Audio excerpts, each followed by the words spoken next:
Dieu nous donne, on peut aller donner. Amen. Amen. C'est comme Dieu veut qu'on se donne. Yes. C'est pour ça. Amen. C'est notre identité. OK? Alors là, on va pouvoir s'encourager l'un et l'autre pour qu'on puisse avoir le courage de continuer.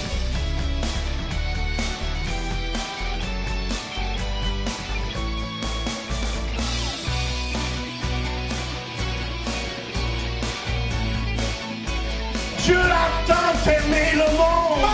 Ce soir, les malades vont être... Bienvenue à tous aujourd'hui à l'émission Réveil. Pasteur Denis, on a une émission très excitante aujourd'hui. Soyez-vous bien confortablement à la maison. On va partager plein de bonnes choses. On a aussi le pasteur Denise Goulet. Oui, l'épouse de Paul Goulet. Oui, qui va nous partager la parole de Dieu. Amen. Amen. Et aussi, vous vous souvenez, la dame qui avait la paralysie cérébrale, Oui, Marlène. Amen, qui a été guérie dans l'émission la semaine passée, vous avez vu cette émission. Oui. Elle, à son tour, 12 ans plus tard, elle va aller prier sur quelqu'un Oui. qui a une maladie. Oui, c'est une condition qui s'appelle trigéminale neuralgia. C'est une douleur atroce au niveau du visage. C'est tellement atroce qu'on l'appelle même une maladie suicidaire parce que beaucoup de gens, ils s'enlèvent la vie Oui. à cause que c'est trop souffrant. Et c'est Marlène qui va prier pour Chris. Et en tout cas, excellent témoignage. Vous voyez, écoutez bien, Dieu nous donne, on peut aller donner. Amen. Amen. C'est comme Dieu veut qu'on se donne. Yes. C'est pour ça, à Amen. l'émission Réveil, on se donne à vous. Amen. On Amen. s'aime à vous chaque semaine. Amen.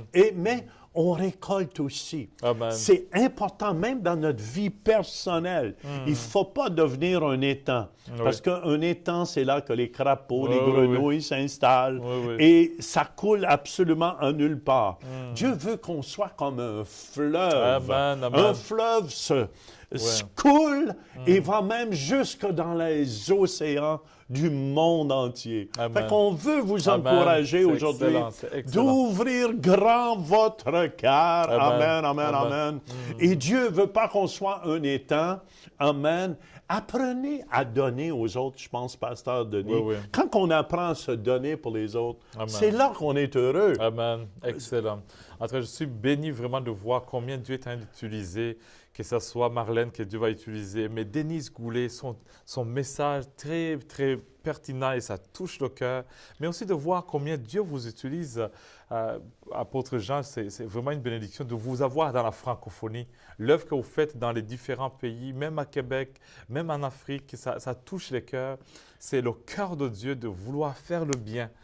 Partout comme Jésus faisait les C'est miracles, vrai, hein? dans toutes les villes, dans tous les villages où il passait, il guérissait les malades. Amen. Amen. Et ce même Jésus est vivant. Amen. Vérifiez, Amen, sur notre site Centre Réveil, là où je vais être dans certaines villes. Oui, oui. Et venez nous voir. Venez Amen. nous voir, ça va Amen. nous faire plaisir. Amen.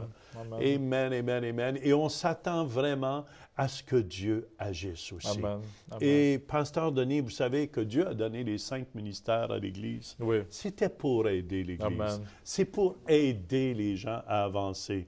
Et Pasteur Denise Goulet va justement nous partager les 5 ministères, des bénédictions qu'on peut recevoir Amen. à travers de tous ces ministères-là. Et Pasteur Denise Goulet et Pasteur Paul, c'est mes amis personnels et c'est des gens qui sont tellement remplis de l'amour de Dieu. Amen. C'est des gens qui débordent de cet amour de Dieu. Très Et influent. laissez-vous imbiber de cet amour de Amen. Dieu aujourd'hui. Amen. Et si vous voulez ensemble, on va écouter Denise et on vous revient, Amen, pour entendre aussi ce beau témoignage Amen. de De cette Chris. sœur, de Chris, qui a été Chris, guérie. oui. Oui. Amen. On Amen. écoute ensemble Pasteur Denise Goulet. Dans Éphésiens, ça parle des 5, comment vous appelez ça, 5 ministères. OK? Il y a le ministère de l'apôtre, du prophète, du pasteur et de l'évangéliste et du docteur. OK? Alors, ceux qui sont appelés à faire ces ministères, recevoir ça, ce sont la personne même est le cadeau et le don que Dieu donne à l'Église. Alors, quand un évangéliste vient, c'est l'évangéliste qui est le cadeau à l'Église. C'est incroyable, hein? Quand le prophète vient, c'est le prophète, la personne même qui est le cadeau, qui est le don, qui est ce que Jésus a laissé, qu'il a donné à l'Église, OK? Mais dans le ministère de la prophétie, les dons de la prophétie et les dons spirituels, et dans la prophétie, plus précisément, c'est la parole prophétique qui est le don, qui est votre cadeau. Alors, on peut tous prophétiser. Dans 1,14, probablement que je le mentionne à toutes les fois que je viens ici, mais c'est important que l'on soit vraiment, vraiment conscient que c'est notre job de faire cela.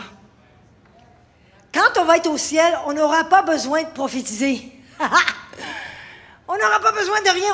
Ça va être tellement le fun au ciel, là, hein? Il n'y aura pas de problème. C'est la joie. Ça va être incroyable, hein? Mais jusqu'à ce qu'on se rend là, Dieu nous a donné des cadeaux à travers la présence du Saint-Esprit qui vit en nous, hein? Il y a des dons du Saint-Esprit. Alors là, ça dit dans 1 Corinthiens 14, ça dit poursuivez l'amour ou la charité et désirez les dons spirituels, mais spécialement les dons de... Et pourquoi? 2 versets plus tard, c'est parce que ça porte exhortation, édification et réconforter, le confort et réconforter, c'est ça? Consolation, OK? Alors, c'est important que l'on s'encourage. Le ministère de la prophétie, c'est comme un encouragement divin. Il faut s'encourager. Pourquoi? Il faut continuer à avancer. Même quand les choses sont difficiles, il faut continuer à avancer. Alors, à la fin, avant que l'on quitte, je veux faire une activation qui va vous donner confiance que c'est facile de prophétiser dans la vie des autres. C'est très, très facile d'être des enfants de Dieu, des chrétiens, parce que notre être chrétien, c'est pas un titre, c'est notre identité.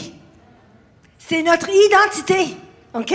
Alors là, on va pouvoir s'encourager l'un et l'autre pour qu'on puisse avoir le courage de continuer. Combien d'entre vous, des fois, vous avez besoin du courage pour continuer? Oui, c'est ça. Alors, je veux partager avec vous du texte dans Osée 2. Je sais que probablement que vous n'avez pas lu Osée depuis longtemps, parce que Osée, la première parole que Dieu lui a donnée, c'était un prophète, hein? Et la première parole qu'il a donnée à Osée, et ce qu'il lui a dit de faire, c'est de marier une prostituée. Oh là là! Ça, c'est intéressant. Et là, il y a eu 3 enfants c'était marquant, c'était vraiment incroyable ce que Dieu faisait avec Osée. Mais moi, ce que je trouve incroyable, c'est qu'il a marié une prostituée. Il a écouté. Il a obéi. La première parole qu'il a jamais reçue de Dieu, c'était de marier une prostituée. Wow! Moi, je vis à Las Vegas, les prostituées, c'est pas permis à Las Vegas. Tout le monde pense que la prostitution, c'est permis à Las Vegas. Ce n'est pas permis. Vous savez ça? Ah! Là, je vous apprends quelque chose. Oui, en France, à Paris, ils ont le droit. Quand je suis allée à Paris, là, on est allé voir les prostituées sur la route, sur le chemin, là. Là, ils étaient là. Et j'en ai rencontré une qui avait 75 ans. 75 ans, elle était belle, hein? Tu te rappelles? Tu étais avec moi? Non. 75 ans, elle était belle. Et là, je lui ai demandé, on l'a conduit à Jésus, elle a prié avec nous et tout ça. Mais je lui ai demandé, pourquoi est-ce que tu fais la prostitution pendant toutes ces années? Elle dit, je sais pas quoi d'autre faire. Je sais pas quoi faire. Alors là, j'ai commencé à lui demander, qu'est-ce que tu aimes faire? Quels sont les dons que tu as, les talents que tu as? Elle a dit qu'elle était dessinatrice. Elle avait tout un cahier de dessin et tout ça. Je disais, elle a vraiment manqué son appel dans sa vie. Hein? Parce qu'elle ne savait pas qui elle était. Et quand on découvre Jésus, on découvre qui nous sommes. Alors là, dans Osée 2, alors il y a plusieurs années, Dieu m'a donné ce texte et c'était incroyable. C'est le verset 16 dans la copie en français, 16. C'est pourquoi je veux l'attirer et la conduire au désert, et je parlerai à son cœur. Alors là, vous pouvez mettre votre nom là, OK? Alors, c'est pourquoi je veux attirer Denise et la conduire au désert, et je parlerai à Denise, je parlerai à son cœur là. OK? C'est très important que je veux porter votre attention au mot l'attirer. OK? La conduire dans le désert. Le mot qui a été utilisé là, ce n'est pas un mot, là, il nous force d'aller dans le désert. Même que ce n'est pas le bon mot de dire qu'il nous conduit dans le désert. Non. Non, pas comme il l'a fait avec Jésus. Quand il est allé dans le désert pour aller, il a été conduit, il a été attiré, il savait qu'il fallait qu'il aille dans le désert. Ici, Dieu veut nous attirer dans le désert. Oh! Qui aime le désert? Moi, je reste dans le désert, je demeure dans le désert. Quand il pleut dans le désert, là, c'est un vrai désastre. Parce que la pluie n'est pas imbibée par la terre et le sol, parce que c'est tellement sec, c'est comme une planche. OK? Alors, dans le désert, ma mère, elle vient et elle dit « Oh là là, je me sens étouffée dans le désert! » Qui aime aller dans le désert quand on peut être dans la belle forêt, là où il y a le ruisseau, il y a des belles plantes ou quoi que ce soit? Alors, Dieu veut nous attirer dans le désert. Il veut nous attirer dans le désert. Mettez votre nom là. Alors là, moi, j'ai eu ce texte-là quand j'étais dans le désert déjà. J'avais il y a plusieurs années, Isabelle, elle souffrait d'anorexie, elle venait juste d'avoir le cancer et tout ça, et là, ça allait pas bien, là, parce que le cancer, je pouvais le prendre. Je pouvais prendre cela. J'allais avec elle c'était plus difficile pour elle comme de raison que pour moi, mais c'était quand même assez difficile. Alors, j'allais là pour la chimio et tout ça, mais après ça, elle a développé de l'anorexie, pour quelle que soit la raison. Alors, c'était très difficile pour moi. Ça, c'était un désert. Et là, j'ai réalisé que Dieu m'attirait dans cette place du désert. Si on est pour avoir des troubles, on est tous bien d'avoir Jésus avec nous. Je vous dis, c'est pas le temps de questionner si Dieu existe. C'est pas le temps de savoir si c'est lui qui fait ça dans ma vie. Est-ce qu'il est en train de me punir? Non. Il veut t'attirer dans le désert, dans cette place là où il peut te parler tendrement, là où il a toute ton attention. Mais c'est pas pour te punir. Non. Dieu ce n'est pas comme ça qu'il fonctionne. Il ne nous punit pas avant de nous bénir. C'est pas ça qu'il fait. Mais il veut développer cette relation tout proche avec nous. Alors là, il m'a dit, ce soir-là, j'étais en prière, il m'a dit, écoute, je vais enseigner à ta fille, Isaïe 54, 13, je crois. C'est moi qui va la former. C'est moi qui va enseigner à ta fille. Si tu me la donnes, je vais en faire d'elle quelqu'un d'extraordinaire. Je vais mettre ma main sur elle. Enlève ta main sur elle. Oh, OK. Alors là, il a dit, dans le désert, je te parle tendrement. Dans le désert, c'est là que, dans cette place où tu dois dépendre sur Jésus pour vivre. Tu dois dépendre sur Jésus, la présence du Saint-Esprit pour vivre. Merci, Pasteur Denise. Et que c'est donc bon, la parole de Dieu. Et qu'est-ce qui est bon? Dieu utilise les femmes aussi. Amen. Parce qu'en Jésus, il n'y a ni homme ni femme. Amen. Amen. On est tous au même niveau devant Dieu. Ni juif, ni grec. Oui, justement. Amen. Et j'aimerais relire un peu ces versets. Il a donné les uns, dans Éphésiens chapitre 4, au verset 11, il a donné les uns comme apôtres, les autres comme prophètes. L'apôtre, je compare ça toujours au pouce ici, il touche tous les ministères. Amen. Amen. Le prophète, il pointe dans la vie des gens, des fois, ce qui ne va pas. Oui. Amen. Le doigt du milieu. Amen. Les autres comme évangélistes. Les autres comme pasteurs et docteurs. Et l'évangéliste, il est plus long que les autres. Il regarde toujours voir pour les âmes perdues. Celui-ci, Amen. Il est marié avec l'Église. Amen. Il est marié, ça c'est le pasteur. C'est le pasteur. Le docteur, lui, il va un peu partout où les autres ne peuvent pas aller.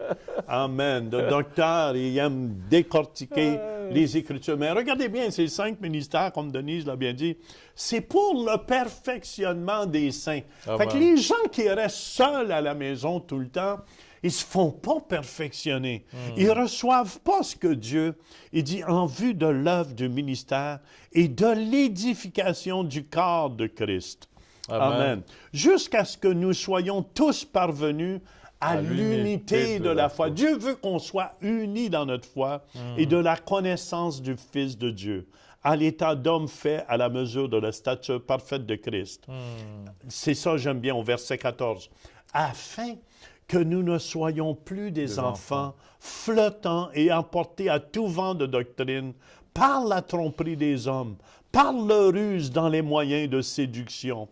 Dans le fond, les 5 ministères sont là aussi pour nous aider à ne pas se faire, quelqu'un va te dire quelque chose, tu vas venir tout confus. Non, les 5 ministères sont là pour équilibrer le corps de Christ, équilibrer l'enseignement de Dieu. C'est pour ça que c'est important d'avoir une bonne église locale où ce que les 5 ministères sont utilisés. J'aime le verbe que tu utilises, équilibrer, parce que avec la nouvelle génération, on est la génération à la carte, je dirais. On va au restaurant, tu choisis ce que tu veux à la carte. C'est vrai. Hein? Tu veux à l'église, tu veux aussi entendre ce que tu choisis. Et avec la télévision et les médias, on est devenus des chrétiens avec la carte. À la carte. On veut, moi je ne veux pas ça, je choisis tel message, je choisis tel message. Mais c'est pourquoi c'est bien d'avoir les 5 ministères dans l'église locale pour équilibrer l'enseignement, équilibrer le corps de Christ. C'est donc vrai. Hein? L'évangéliste, lui, va dire toujours oh, convertissez-vous, c'est bon d'entendre ça. Mais après un certain temps, on a besoin d'un autre message que la repentance. On peut avoir un message sur la grâce, on peut avoir un message sur la foi, on peut avoir un message sur la famille. C'est pour ça que les 5 ministères aident à équilibrer. Amen. C'est très important. Je me rappelle, on a grandi dans des églises où on nous interdisait même de faire affaire dans les affaires. Il dit, un homme de Dieu ne peut pas aller dans les affaires. Un homme de Dieu ne peut pas faire la politique. Un homme de Dieu ne peut pas faire... Mais à la longue, à cause des 5 ministères, on t'enseigne comment te comporter dans les affaires, comment te comporter comme enseignante, comme infirmière, comme... peu importe la carrière, tu reçois des bons enseignements équilibrés. On a besoin des bons hommes d'affaires. On a besoin des gens. Moi, je me souviens un jour, un homme riche, parce qu'il y avait un bateau, le pasteur en avant disait « Oh, il y en a qui se pensent pour le nombril du monde avec leur bateau puis leur grosse voiture. » C'est l'homme d'affaires qui a entendu ça n'a pas resté dans l'Église longtemps. Parce que dans le fond, il lui disait, il était déséquilibré, le pasteur. Il lui disait, non, tu ne peux pas être un homme d'affaires et être béni. Dieu veut qu'on soit béni. C'est pas le bateau qui dérange Dieu. C'est pas votre maison qui dérange Dieu. Dieu veut que vous ayez la maison. Aussi longtemps que la maison ne vous possède pas. Aussi longtemps que le bateau ne vous possède pas. Mais Dieu veut qu'on soit béni. Et c'est pour ça qu'on va entendre ce témoignage d'une personne qui souffrait énormément, Pasteur Denis. C'est une douleur atroce au niveau du visage. En tout cas, Chris, vous allez entendre vraiment comment... c'est une maladie qu'on appelle suicidaire parce que c'est tellement atroce que beaucoup de gens n'arrivent plus à supporter cela. Mais une chose est certaine, Dieu guérit encore, Dieu touche encore. Et c'est Marlène, d'ailleurs, qu'on a entendu la semaine passée, qui va prier pour lui. Et c'est toute la gloire de Dieu. Amen. On écoute ensemble et on vous revient. Out of nowhere, I had like this lightning bolt of piercing, burning pain. It was the most excruciating pain I'd ever felt in my life come into the upper part of my left cheek and just pierced straight through my face. It was 1997 when 25-year-old Chris Carlson started having the attacks. At first, they lasted a few seconds, but every day they returned. more painful, and more often. But when Chris would have one of the shocks, the spikes of pain in her face, I could see it instantly. Her eye would close up, her face would kind of scrunch up. My face would swell up with the pain, and so literally my face would constrict. Doctors couldn't find the cause, and the faintest touch on her face or exposure to light would trigger an episode.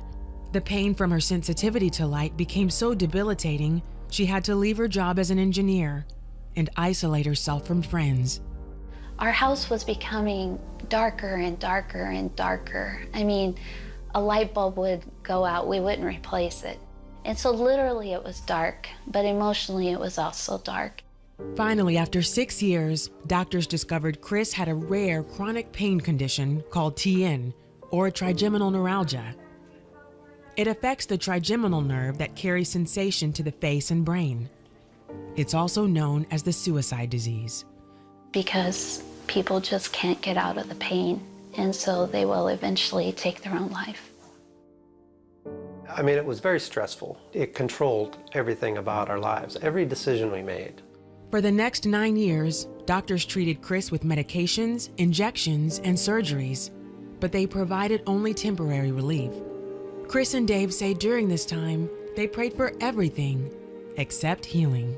We pray to get the right doctor who would know what was going on. We'd pray to get the right procedure, but never did we know to just pray to take it away. So with all her options exhausted, Chris asked God to help her cope with the pain. You have to help me. I can't do this. Well, if I have to live with it, God, you gotta help me to live with it. You know, I can't do it all by myself. So you're gonna have to step in and help me. In August 2012, Dave encouraged her to attend a healing service hosted by a local pastor, Tim McCarthy. The guest speaker was Marlene Kleppies, a woman healed of cerebral palsy. Pastor Tim introduced her by showing her story that once aired on the 700 Club. And then afterwards, Pastor Tim said, Marlene would pray for people if you'd like prayer. And so I look at Dave and I'm like, okay, let's go. It's time to go home. He's like, are you kidding? You are going up for prayer. Reluctantly, she went forward. I said, look, I don't believe in this whole healing business. And she says, okay. Okay, I'll believe for you. That's not a hard task. And then I remember feeling that it was very important that I touch the side of her face. And then she asked to touch my face. And nobody ever touched my face, but I let her. So she puts her hand on my face and says just a simple prayer. She's getting very bouncy and joyous, and she's like, oh, I didn't expect that. There it is. And so, of course, I don't say, yes, I'm feeling heat in the back of my neck. She finishes her prayer, and I say, okay, thank you very much. Have safe travels home. As the couple headed home, a tingling sensation spread throughout the left side of her face. For 25 minutes, I had that. And then I had nothing. My face just opened up, my eye opened, and I had no pain. She's like, I don't feel any pain at all. I'm like any pain? And we were both just confused. You know, where's the pain? It had been 15 years, and it was gone. Chris was in awe of what God had done. In that moment, I was quiet. The pain is gone, but there was no reason for me to be healed. I wasn't in the Word all the time. I wasn't actively asking for healing. I wasn't, you know, I didn't have my ducks in the row, you know? And I was healed only because He loves me. Chris and Dave say the miracle made them reevaluate their priorities. They quit their jobs and sold their belongings. Today, they travel as missionaries and spread the word about God's healing power. He's absolutely incredible, isn't He? That I can go from being so sick to this is just amazing. And we have the most blessed life. Quel beau témoignage, Pasteur Denis. Chris, merci. une dame qui Ah était ben. transformée, souffrante, qui a été guérie. Mais qu'est-ce qui me touche? C'est Marlène qui était prise de paralysie cérébrale Amen. avant, 12 ans avant, Oui. il est pris d'une chaise roulante, qui a été guérie. Et maintenant, c'est elle qui se donne et qui va Amen. prier pour les Amen. malades. Amen, amen. Amen. Moi j'aimerais, Pasteur Denis, si tu veux, il y a des gens qui sont malades à la maison présentement. Vous êtes malade, vous êtes souffrant. Peut-être vous êtes souffrant, même découragé. Amen. Pasteur Denis, je vais vous demander de prier Amen. pour tous ceux. Préparez-vous à être guéris à la Amen. maison. Amen. Amen. Amen. Alléluia. On va croire ensemble pour des miracles Amen. ici. Seigneur, mon Dieu, mon roi, merci Seigneur car tu vois, Seigneur, nos situations et tu nous aimes et tu veux qu'on porte des fruits de guérison au nom de Jésus. Aujourd'hui, Seigneur, on déclare sur toute personne qui suit cette Amen. émission, Amen. non seulement une percée, une guérison, une touche qui vient de toi, dans le nom de Jésus. Seigneur, merci pour un vent nouveau, Seigneur, qui souffle dans les maisons, qui souffle dans les cœurs et qui change toutes circonstances. Je déclare la gloire de Dieu au nom de Jésus. La présence Shekinah de Dieu Amen. qui descend et qui se manifeste. Merci Père, merci car tu ne changes Amen. pas. Que la Amen. gloire, Jésus, te revienne. Amen. Il y a Amen. des gens que vous allez ressentir une chaleur. C'est vraiment la présence du Saint-Esprit Alléluia. sur votre vie. Amen. Et faites un pas, faites quelque chose que vous ne pouviez pas faire avant. Je vous demande de faire un pas de foi ici. Amen. Faites quelque chose que vous ne pouviez faire avant. Amen. Si vous n'étiez pas capable de vous pencher, penchez-vous. Amen, amen. Faites un pas de foi. Alléluia. Et plusieurs sont guéris Amen. par la puissance. Il y a quelqu'un qui est dans son bas du dos, Alléluia. qui souffrait énormément. Vous ressentez une chaleur présentement. C'est la chaleur du Saint-Esprit. Il y a quelqu'un qui s'appelle Claude ici. Amen, amen. Vous cherchez depuis longtemps. Vous êtes confus. Amen. Jésus t'appelle aujourd'hui Amen. à lui donner toute ta vie. Amen. Toute ta vie au complet. Alléluia. Et c'est important. Fais juste dire, Jésus, prends toute ma vie au Alléluia. complet. Pardonne tous mes péchés. Amen. Je vous invite à marcher avec le Seigneur cette semaine, à croire qu'il est là, il entend nos prières et il nous aime. À la prochaine. Vous pouvez devenir partenaire de l'émission Réveil en faisant un don mensuel de 20 $ ou plus par Visa ou Mastercard par le biais de notre site web ou en nous faisant parvenir un chèque par la poste. Pour plus de renseignements, visitez notre site web centreréveil.com ou composez le 1-877-273-8345. Merci de votre soutien.